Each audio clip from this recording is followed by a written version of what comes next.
আমাদের DNA ৬০০ million বছর পর পর এটার ডাবলিং হয় এবং কমপ্লেক্সিটি বাড়ে। এভাবে আমাদের ডিএনএর বয়স হলো আসলে ৯ বিলিয়ন বছর। তো ৬০০ মিলিয়ন বছর ব্যাকে যদি এভাবে যাওয়া হয়, এভাবে কমপ্লেক্সিটিকে মাইনাস করে যদি যেতে যেতে তার আদি ডিএনএতে যাওয়া হয়, তখন দেখা যায় এটা আসলে ৯ বিলিয়ন বছর আগে সৃষ্টি। কিন্তু আমাদের পৃথিবী সৃষ্টি হয়েছে ৫ বিলিয়ন বছর আগে। তাহলে আমাদের ডিএনএ এই ৪ বিলিয়ন বছর কোথায় ছিল?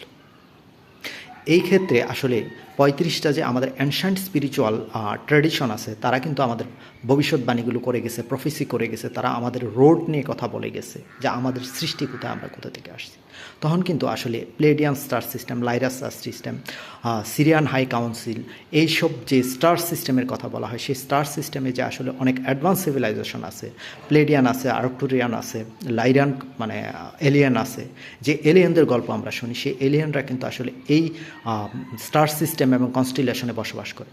এবং আমরা আমাদের যে অনেক অ্যাডভান্স বডি আছে, আমরা যে আসলে এলিয়েন বডি, অ্যাঞ্জেলিক বডি, আমরাই যে এলিয়েন, সেটা কিন্তু আসলে সায়েন্টিস্টরা এখন এগ্রি করতেছে যে আসলে এই ৪ বিলিয়ন বছর আগে আমাদের ডিএনএ আসলে এই ৪০০-৫০০ আলোকবর্ষ দূরের, ১,০০০ আলোকবর্ষ দূরের যে স্টারগুলো, সেই স্টারগুলোতে যে আসলে এলিয়েন রেস আছে, এক্সট্রা টেরেস্ট্রিয়াল রেস আছে, সেই রেসগুলোর ডিএনএ কিন্তু আমাদের। এবং সায়েন্টিস্টরা এটাও দাবি করতেছে যে এই প্লেডিয়ান স্টার সিস্টেমের সেন্ট্রাল সান এলসিয়নের আন্ডারই আমাদের সোলার সিস্টেম করে, এবং আমাদের রুট রেসের সাথে এই প্লেডিয়ান স্টার সিস্টেমের কানেকশন আছে।